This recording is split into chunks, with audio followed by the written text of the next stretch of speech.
desde hoy a construir un México mejor.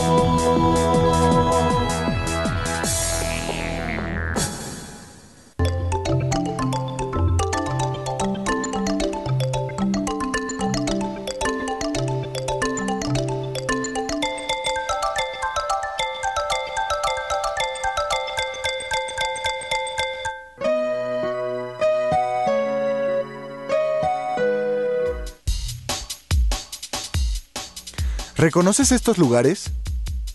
También son México. Todo esto es México. Hasta el momento en el curso hemos echado un vistazo a nuestro país. Conocimos su ubicación geográfica y algunos aspectos de su riqueza natural y cultural. Ha resultado un recorrido muy interesante, pero aún falta mucho por ver y aprender, como las actividades económicas y culturales de la población. Para estudiar diversos aspectos de México y el mundo con mayor detalle, podemos ayudarnos de los mapas temáticos. Puede haber de varios tipos: políticos, de climas, zonas agrícolas, los que representan aspectos de la población, entre otros.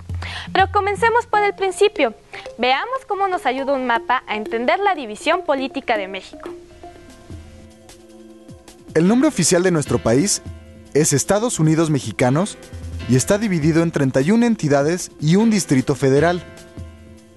Cada uno de los estados tiene su propia capital. Cada estado se divide en municipios y el Distrito Federal en delegaciones. El gobierno del país está dividido en 3 poderes.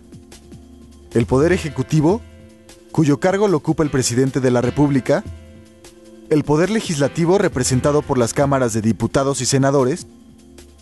Y el poder judicial, representado por la Suprema Corte de Justicia de la Nación.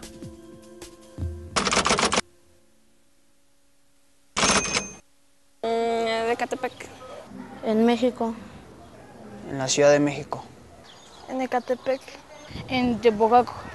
El estado de Hidalgo.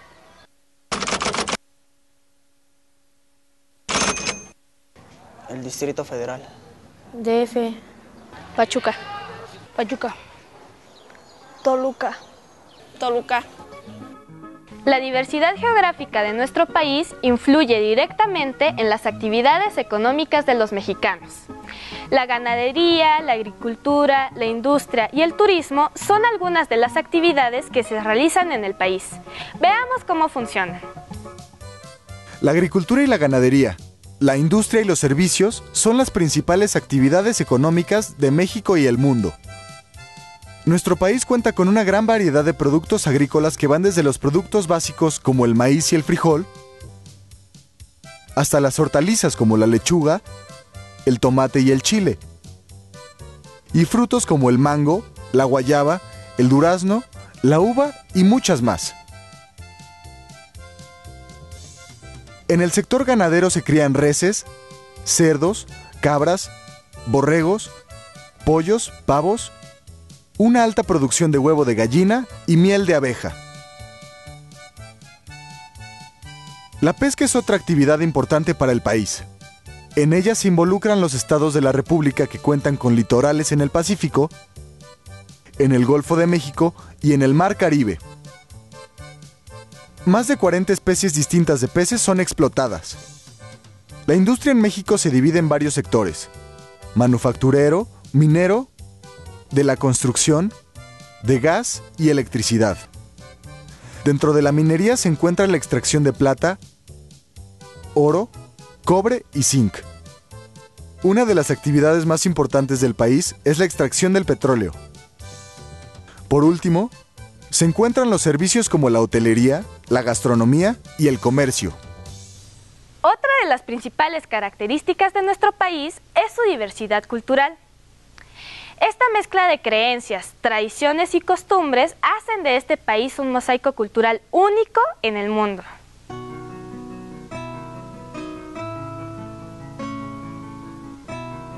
¿Sabías que alrededor de 10 millones de indígenas viven en México? Lo que equivale aproximadamente al 10% de la población total. México cuenta con una variedad cultural que se expresa a través de diversas manifestaciones como los bailes regionales, los trajes típicos, la comida, las creencias y las festividades. Cada uno de estos elementos se combina en las diferentes comunidades, lo que las hace únicas y diferentes entre sí, pero que comparten al mismo tiempo rasgos que nos identifican a todos como mexicanos. Hemos visto algunos aspectos de México, pero nuestro país también enfrenta distintos tipos de problemas. Uno de los problemas más importantes es el crecimiento acelerado de la población. Este fenómeno provoca serios problemas como la falta de bienes y servicios, la desnutrición y la baja calidad de vida, entre otros. El crecimiento de la población en México se aceleró en las últimas décadas del siglo pasado. Entre el año de 1970 y el año 2000, la población mexicana casi se duplicó. Antes éramos 45 millones de mexicanos y a principios de esta década se contabilizaron aproximadamente 100 millones de habitantes. Los estados más poblados son el Estado de México, el Distrito Federal, Veracruz y Jalisco. Oiga, ¿cuáles son los problemas que ocasiona el crecimiento acelerado de la población en las ciudades? Bueno, genera una gran cantidad de problemas debido a la gran cantidad de personas agrupadas en un espacio muy pequeño o lo suficientemente pequeño para abastecer de todas las necesidades que tiene esa población. Otro de los problemas es la contaminación de todo tipo, la contaminación atmosférica, la contaminación del agua, la contaminación del suelo. Otro de los problemas que tenemos es la desigualdad social. En las zonas urbanas es donde se marca más y en las zonas rurales tenemos un nivel económico un poco más semejante entre las poblaciones.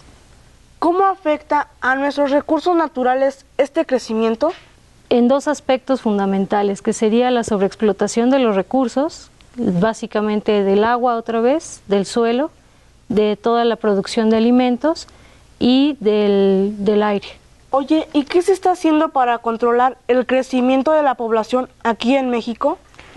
Bueno, desde la década de 1970, en la época en la que yo nací, en la que tú todavía no estabas ni en proyecto, se generaron políticas demográficas para controlar la natalidad, es decir, que las madres tuvieran o las mujeres tuvieran menos cantidad de hijos. Uno de los programas que se impulsó fue el de planificación familiar. Este consiste básicamente en informarle a las parejas que se van formando la cantidad de hijos que les convendría tener de acuerdo a sus posibilidades económicas y de tiempo. Es decir, que no tengan más hijos de los que pueden mantener y a los que puedan atender. Otra de las políticas que se ha impulsado mucho es el uso del condón. El condón a nivel sobre todo de jóvenes y adolescentes. La población mexicana está en constante cambio y movimiento. Una herramienta muy útil para conocer los cambios de la población es la pirámide poblacional. ¿Podría explicarnos qué es una pirámide poblacional? Una pirámide poblacional es una manera elegante de llamarle una gráfica en la cual representamos grupos de edad de cada 5 años por hombres y mujeres. Nos sirve básicamente para expresar la estructura demográfica o la estructura de la población. ¿Cómo se construye una pirámide poblacional?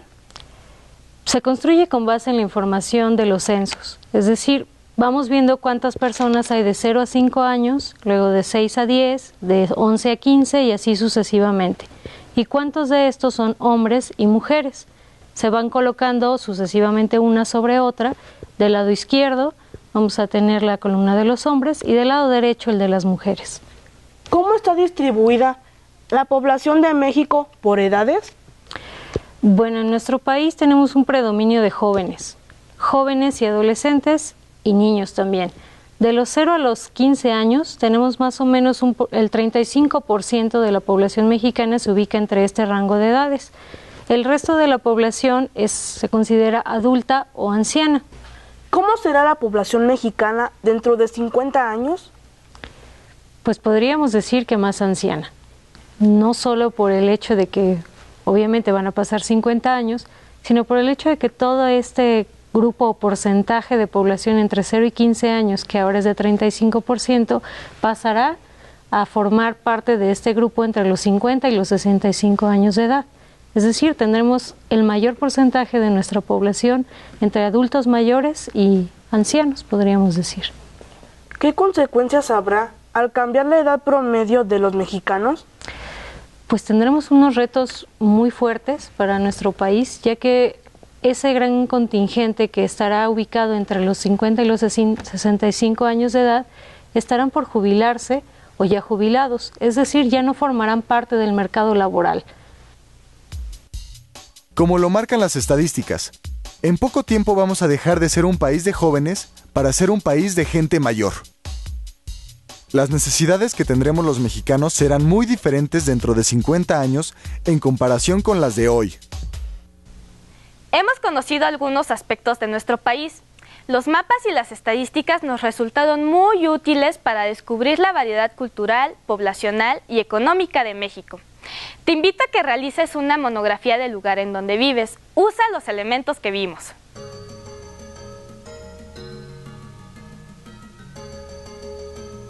Para realizar la monografía de tu comunidad, puedes usar información como el tipo de trabajo de tus papás y el de los papás de tus amigos. ¿Cuántas personas viven en tu localidad?